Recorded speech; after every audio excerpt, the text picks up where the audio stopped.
Yeah, how y'all doing, man? Welcome back. Welcome back to the BillyFai podcast. It's your boy, BillyFai on.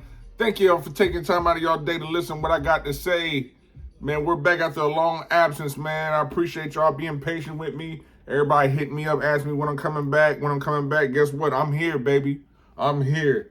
Again, it's the BillyFai podcast, a Winter Fresh production, sponsored by Not a Damn Soul, but one day we'll get there.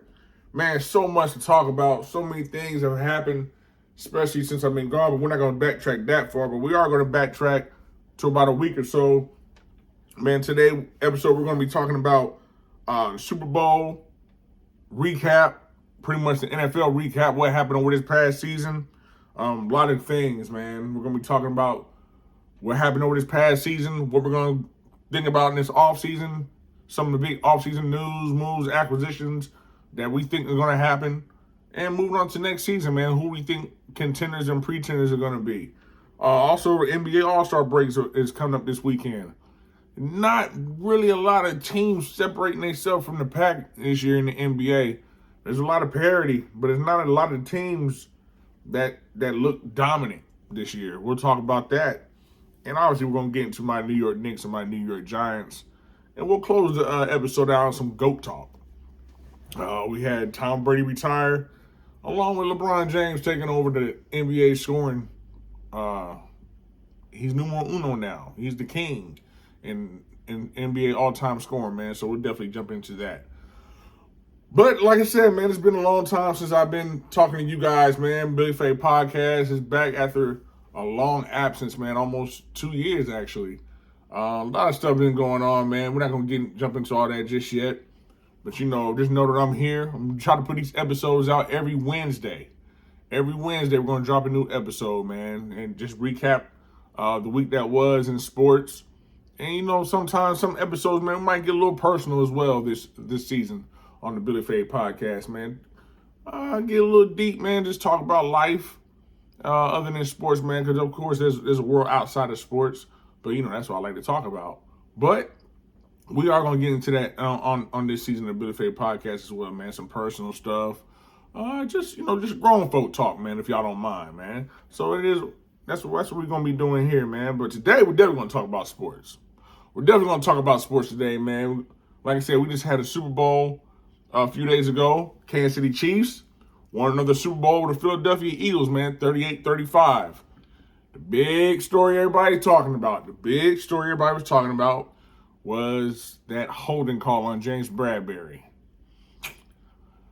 Was it holding? Yeah, it was holding. Was it a flag that you necessarily have to throw out? No, you could have kept it in your pocket. Did it change the game? That's not why Philadelphia lost. Now, did it change the end of the game? Absolutely, because it was 3rd and 8. Kansas City would have been forced to take a field goal because Andy Reid definitely wouldn't have went for it. It was 35-35. Philly didn't have no timeouts, but at the same time, you wanted to take the lead. Andy Reid would have kicked the field goal. We all had liked to see what Jalen Hurts, as a football fan, we all had liked to see Jalen Hurts see what he can do in the final drive in the Super Bowl with no timeouts. Absolutely. So things you dream about as a kid, you know what I'm saying? And, people, they want to see a good Super Bowl, want to see a great Super Bowl. You don't want to see 2 weeks of hype to see a messed up ending or a messed up game. So talk to Philly fans, they're definitely going to say, oh, yeah, that game, that's the reason why we lost. The Philadelphia Eagles, everybody that's asked about it, handled it like champs. Handled it pure professionals. James Bradbury included, man. He's like, yeah, it was on me. Yeah, I held him. Thought he was going to let it go or whatever. Nobody, if they wanted to, they could have sparked all the controversy in the world. And they all took the high road, bit their tongue, and just handled it like true professionals. It's probably why it's not as big as a conversation as it could have been, because of the way they accepted it, the way they took it. Now, if they would have went another route, it would have been anarchy. But they didn't. They accepted it. Big ups to them, especially James Bradbury. Everybody saw it yesterday. Everybody know yesterday is Valentine's Day. Everybody saw what Juju Smith-Schuster posted on Instagram or whatever, Twitter, whatever it was, with the James Bradbury card and the little shot he did at Bradbury. Real lame, Juju. That was real lame. Because A.J. Brown wasn't lying. You was damn near out this league, bro. You was out this league. And Pat Mahomes, you went to Kansas City. It resurrected you a little bit. Now, let's say you leave Kansas City and go somewhere else. Nobody's going to jump at the opportunity to grab Juju Smith-Schuster first. Hell, maybe even second. Because when you was in Pittsburgh, you had the opportunity to be that number one guy after Pittsburgh let go of Antonio Brown, and you couldn't live up to the hype, bro. All right, this ain't USC. This is the NFL. You couldn't hold your own when you was supposed to be the number one guy in Pittsburgh. Then you go to Kansas City. You still really weren't the number one guy. But, you was on a team that, Kansas City, whoever, hey, they'll plug you in and make it happen. But that shot you did with Bradbury, that was kind of lame, bro. That was lame. I'm a New York Giants fan. I hate Philly. I mean, Bradbury used to play for the Giants, but still, that was lame, bro. That was lame. A.J. Brown was 100% right. You was on your way out this league, bro. You was an afterthought until Pat Money and them boys picked you up. So for you to do that, man, you get no love from me. But at the end of the day, from now on when they say your name, they got to say Super Bowl champion in front of it. So Super Bowl champion, Juju Smith-Schuster, that was lame. That was lame. But, again, they won the Super Bowl. Pat Money, his second one. Second in 6 years in the league, second in 5 years as starter. That boy got a resume right now, y'all. Some folks are saying he's already top 5 QBs of all time. Woo, that's tough. That's tough. But he got the numbers and the accolades right now to actually make that argument. Dig this, y'all. Since he's been in the league, the first 5 years of him starting, because he didn't play his first year. He sat behind Alex Smith. He's been in the league 6 years. He's been playing for 5. And as soon as he came in, he was a starter. That very first year, he won MVP. Went to the AFC Championship game. He lost against Tom Brady. He threw 5,000 yards that year. I want to say he threw 50 touchdowns as well. He won regular season MVP that year. Lost in the AFC Championship game to Tom Brady and New England Patriots, who went on to win the Super Bowl against the Los Angeles Rams. That second year, went to another AFC Championship game. He won the Super Bowl. He won the Super Bowl. That third year, went to another AFC Championship game. He lost to Tom Brady in the Super Bowl. His offensive line was depleted, and Tampa Bay took full advantage of that big D-line they had, and it was really a rout. It was really a rout. They beat Kansas City down. The next year, went to another AFC Championship game. He lost to the Cincinnati Bengals. He loses his best receiver and one of the top receivers in the game in Tyreek Hill in the offseason. All the world is going nuts like it's over. The AFC West is building up. They went and got Russell Wilson. The Las Vegas Raiders went and got Josh McDaniels. They was like, okay, Justin Herbert's comfortable. He got a lot of free agents going to Los Angeles now. They picked up Khalil Mack, J.C. Jackson. They just picked up a whole bunch of free agents over there in the Chargers. The AFC West is going to reign supreme on the NFL, and the Kansas City Chiefs are about to be an afterthought. And what happened? Oh, Pat Mahomes just throws for 5,250 yards. NFL single season record. Led the number one offense into the playoffs. Had number one offense all year. Oh, what else happened? He just happens to win MVP, another regular season MVP again. Oh, what else happened? He did all this without his best receiver. Oh, what else happened? He went to another AFC Championship game, 5 in a row. All 5 times they hosted. What happened? Oh, they went to another Super Bowl, and they won against one of the best defenses in the league. And they were down 10 at half. And he was playing on a high ankle sprain that just happened 3-4 weeks prior to this game right here. And he won in the AFC Championship game on that same high ankle sprain he suffered 6 days prior to that. Oh, and he won his second Super Bowl MVP. Pat Mahomes, ladies and gentlemen. Pat Mahomes, this is your league, and everybody else is watching. Before the AFC Championship game went down, there was a conversation about Pat Mahomes and Joe Burrow. And I'm not going to sit here and lie. I jumped in this conversation too. I said the AFC Championship game for Pat Mahomes and Cincinnati Bengals was a must-win. It was a must-win. Why? Because before that game happened, Pat Mahomes had never beaten Joe Burrow. Before that game had happened, Joe Burrow walked in Kansas City and beat Pat Mahomes last year in the AFC Championship game. After they were down, went into overtime, they didn't even have the ball first. Pat Mahomes threw an interception. Cincinnati drove down the field, kicked the field goal, went on to the Super Bowl against the Los Angeles Rams, who they eventually lost to. But this year in the regular season, Kansas City and Cincinnati played again. This time it was in Cincinnati. Kansas City like they was in control of the game until Travis Kelce fumbled the ball. Once Travis Kelce fumbled the ball, Joe Burrow took full advantage.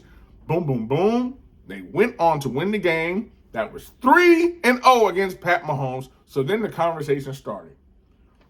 Because before then, people still had Josh Allen over Joe Burrow. 1, 2, 3. This is how it went in the AFC. It was Pat Mahomes, Josh Allen, then Joe Burrow. Then the AFC divisional round between Cincinnati and Buffalo happened. Because remember, they were supposed to play in Monday Night Football, and that's when the Damar Hamlin, he collapsed and they canceled the game. That was Cincinnati versus Buffalo. Everybody thought Cincinnati was about to handle business that night too. So then the unfair advantages of the coin flip, people started to get their tickets because they was already waiting for a Kansas City and a Buffalo AFC Championship game and a neutral site down there in Atlanta. Cincinnati said, whoa, whoa, whoa, whoa, whoa. We got Smoking Joe. Smoking Joe went to Buffalo, and it wasn't even a game. It wasn't even competitive. In the snow in Orchard Park, Buffalo, New York. Cincinnati went up there like it was a home game, and Cincinnati started chirping.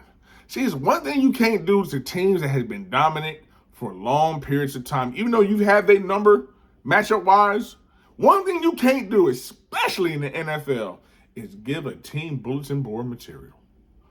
Oh, my sweet Jesus. When Cincinnati started calling Arrowhead, Burrowhead, you think Kansas City didn't hear that? Hell yeah, they heard it. Because after the game, when Kansas City ended up beating Cincinnati, that's all they were saying. The mayor, you big jabroni, know your role and shut your mouth. Hey, this ain't Burrowhead, this is Arrowhead. Don't you ever disrespect not only my quarterback, but our stadium.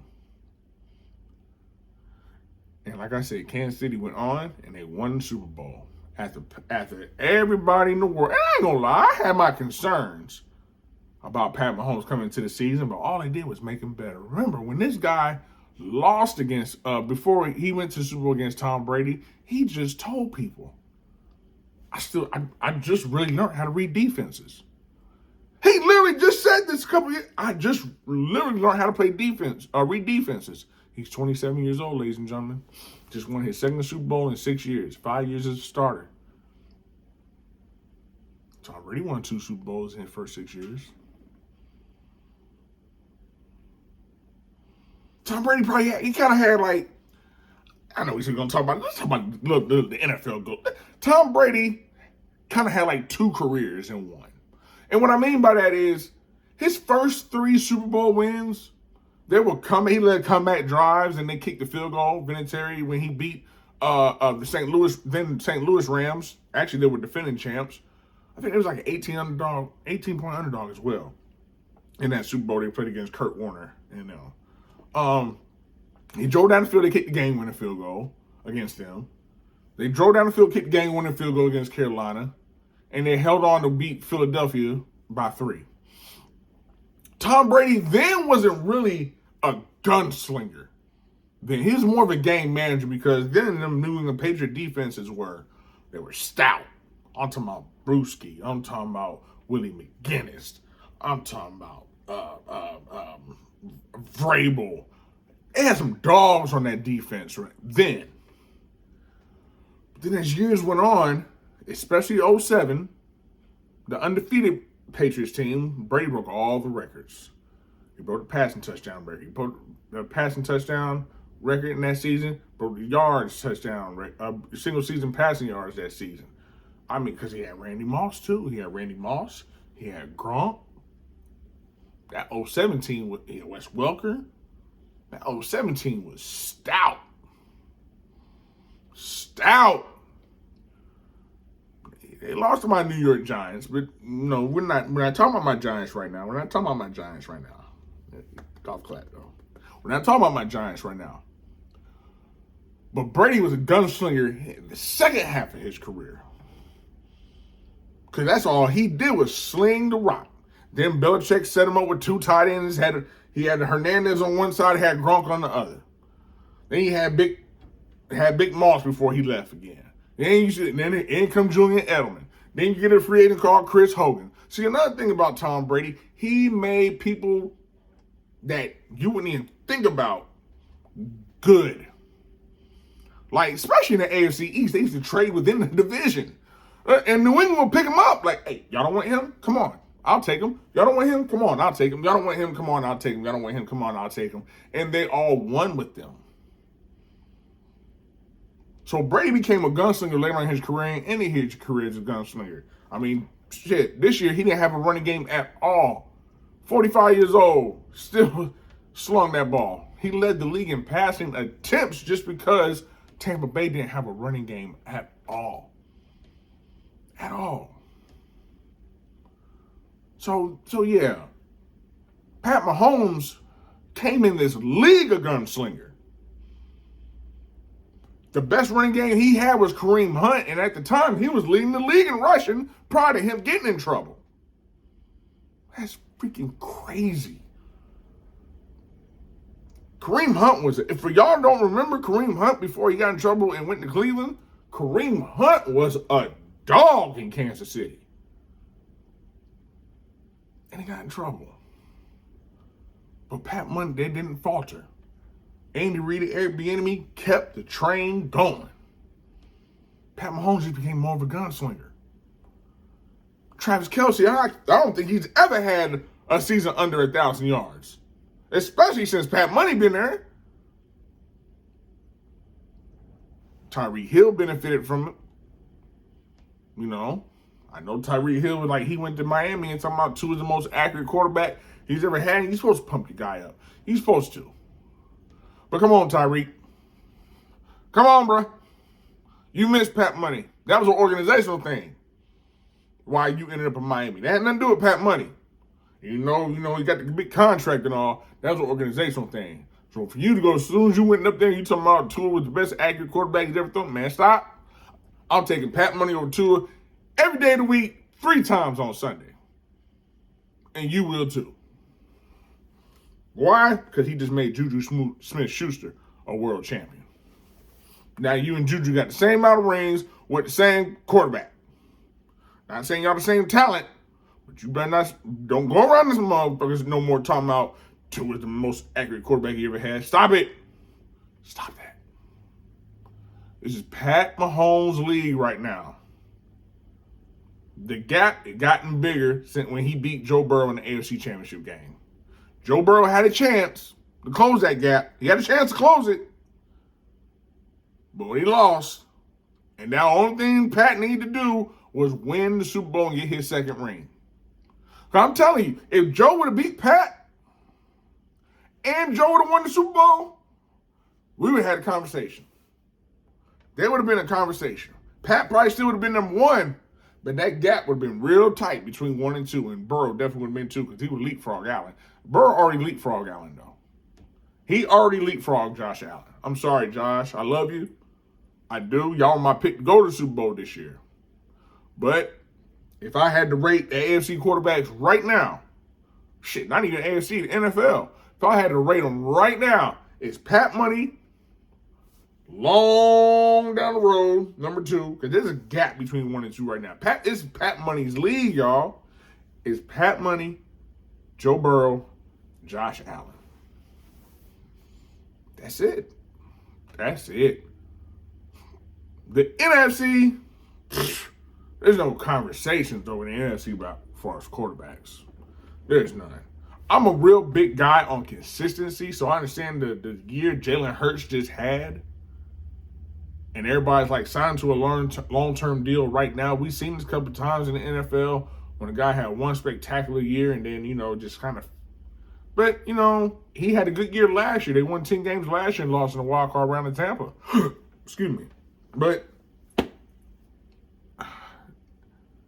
there's no better quarterback in the NFC better than Jalen Hurts right now. And as a New York Giants fan, I hate to say that. Jalen Hurts is the best quarterback in the NFC. And then you can have a discussion and put everybody else in order. That's it. It's Jalen Hurts and everybody else. People had good years, but that's it. That's it. Jalen Hurts better than Aaron Rodgers right now. Y'all want to debate? Let's debate. But Aaron Rodgers isn't having all that, accolades and stuff. It doesn't matter no more. Jalen Hurts lost, but he got the same amount of Super Bowl appearances as Aaron Rodgers. Aaron Rodgers didn't even have a 300-yard game this year. And quite frankly, I'm tired of the drama with Aaron Rodgers, too. Not negating his talent, but damn. At some point, you got to quit pointing the finger at everybody else. You shouldn't have been out there practicing with your receivers, this, that, and the other, like Jalen Hurts is doing. You shouldn't have been in the cameras blaming everybody else for the stuff that you created. You ran the best receiver in football out of town because of your inconsistencies about should I play or should I not? Should I stay or should I go? The quarterback before you did that, and Brett Favre, and you hated it, and you're doing the same exact thing he did. Except he didn't retire 5 times and just to come back in the day. Yeah, man, so, yeah, the class of quarterbacks are definitely all in the AFC. The NFC, yeah, y'all got some work to do. But the Kansas City Chiefs are our Super Bowl champions. As far as offseason acquisition and moves, we already seen Derek Carr got released from Vegas. Go where you want, Derek, and be happy. Me personally, man, I think Derek Carr's a good quarterback. I think he's a good quarterback, and he caught a bad break. He caught a bad break from the Raiders and the whole organization. That was foul how they did him. That was trash. We're gonna probably see where Jimmy G goes. Aaron Rodgers can go to the Jets and meet up with his man Nathaniel Hackett. So there's a lot of moves that's gonna happen, man. Let's see what my Giants do. We're gonna re-sign Daniel Jones and Saquon. Don't play around and let's do it. But everybody definitely wants to see what Baltimore is gonna do with Lamar Jackson. Gonna franchise tag him? Yeah. But they could have got this deal done. Baltimore could have got this deal done. They messed it up. Baltimore, they're going to cut negotiations off during the season, but you guys signed like 3 people during the season. You signed Roquan Smith, made him the number 1 paid quarterback in all the league 3 to 4 weeks after you got him mid-season. But your franchise quarterback still without a deal, and y'all been talking about this for 2. That's a slap in the face. But Lamar messed up when he did this. Now, I'm not saying they messed up the whole negotiations, but don't put your negotiations on social media for the world to judge it. Don't trash the same organization that's still paying you at the same time. You know what I'm saying? Negotiate. Now, people say, man, maybe he need a real agent, his mom's his agent, whatever. But you still got to handle stuff. You still got to do your part. You should have been on that plane and been with that team in Cincinnati during that playoff game. You traveled with them every other game since you was hurt. But then when y'all put your dirty laundry out, you didn't want to join the team. No, brother, don't do that. Stick with your teammates. Because I firmly believe if you had a contract, you'd have played most of them games you sat out. That's just me. And look, my team, collegiate team is Louisville. Lamar, Louisville guy, I love him to death. But you got to call a spade. He was wrong on that aspect. Everything else, I'm with him. Baltimore, pay the man. Then you're going to try to franchise tag him and drag the shit on more. We'll see what happens with that, man. We'll see what happens with that. But, like I said, it's going to be very interesting offseason in the NFL this year, man. Yeah, a lot of coaches, a lot of coaching changes. People still mad about the black quarterback. The black coach not getting hired and not enough opportunities for black coaches. My personal opinion, once you are coaching this NFL and you get fired, it's very hard to get another job as a black head coach. If you got the first opportunity. I can name a couple of coaches who got 2 opportunities as a black head coach. Herm Edwards coached the New York Jets and the Kansas City Chiefs. Romeo Crennel in Cleveland and Houston. I'm just going off the top of my head. Hugh Jackson, well, he was an interim with the Raiders and went to Cleveland. But, he still got that opportunity. Marvin Lewis had a 16-year career. I believe it was 16 years out in Cincinnati. That was his only one. Leslie Frazier, only one I know is Minnesota. It's very hard for the black coach to get another opportunity. Jim Caldwell had 2 in the Colts in Detroit. But he got fired from Detroit after they won 9 games in playoff appearance. I don't understand. And Matt Patricia was there, ample opportunities. I think his whole career he was there, he won 9 games. So, it's kind of hard, man. It's kind of hard. But it is what it is. We keep bitching about it all day, the Rooney Rule and all this. Yeah, it is what it is. These owners we know what kind of league it is. So, ain't no sense of me harping on it. We know what kind of league it is. Y'all ever watch Ballers? He used to come on HBO with The Rock. Rashard Mendenhall was like the writer of that. He kind of let y'all in on how it's operated, and I believe that's exactly how it's operated in the NFL as far as the owners and stuff in those discussions on how things go over there.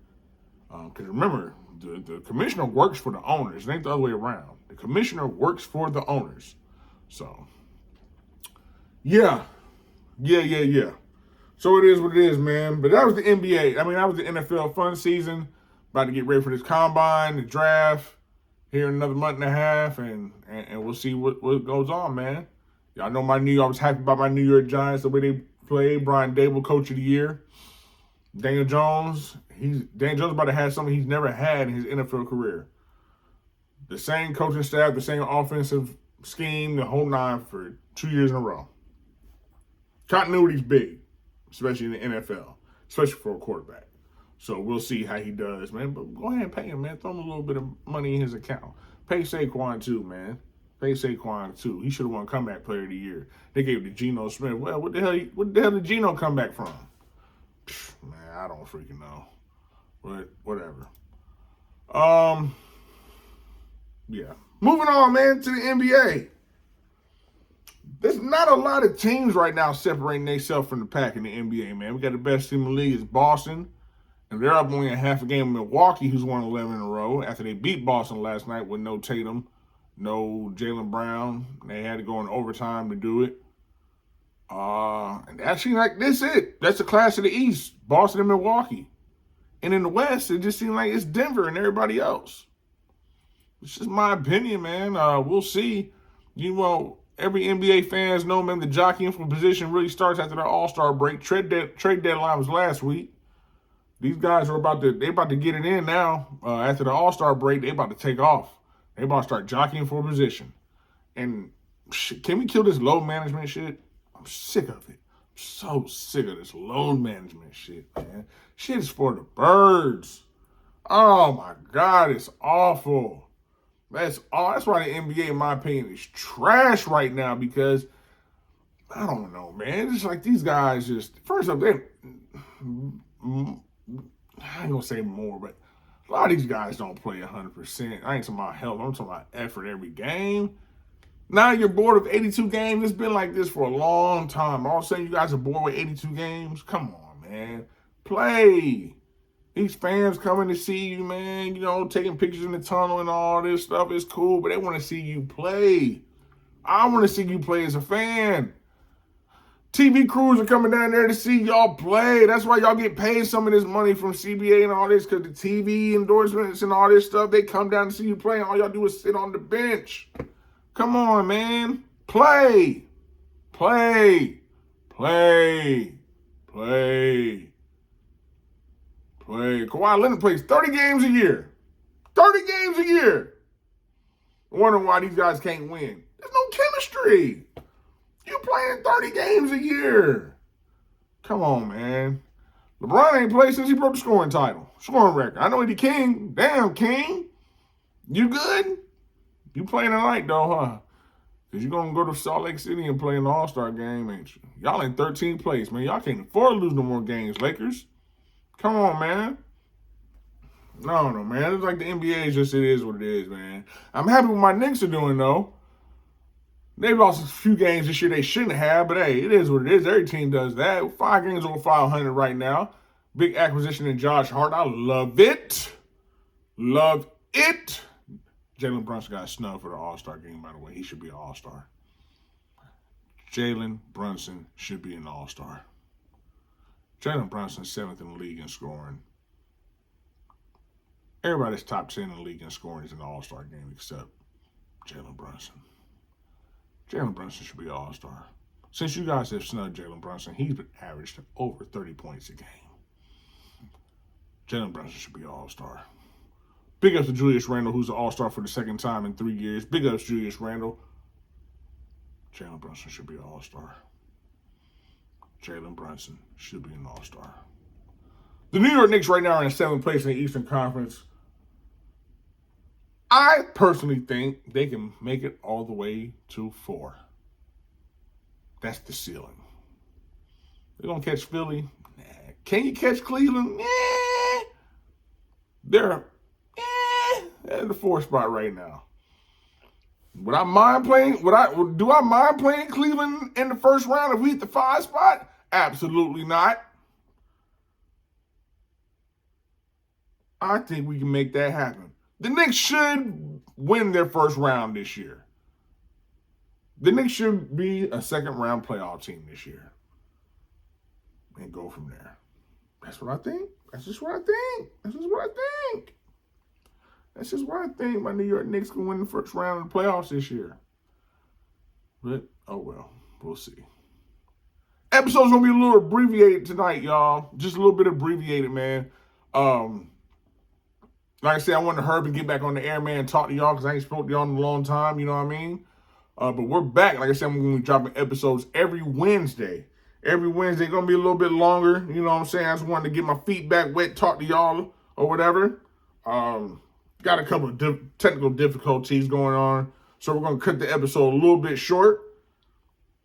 But next Wednesday, I'll be back. I'll be dropping another episode next Wednesday. Again, you can catch my episodes on Apple Music, Spotify. Hit me up on Twitter at Fashow2K, at FASHO2K. Yes, I'm still Billy the Angry Knicks fan on there. You can also hit me up on my Instagram, FreshFay77. FreshFay77. FRESHFAI 77 on Instagram. Man, I appreciate y'all. Thank y'all for listening. Again, a little abbreviated session, man. Had a couple of technical difficulties. We're going to get them fixed. We're going to have more discussion about more big things next week, man. Until then, man, enjoy the NBA All-Star Weekend, man. Y'all be blessed. Be safe. We out.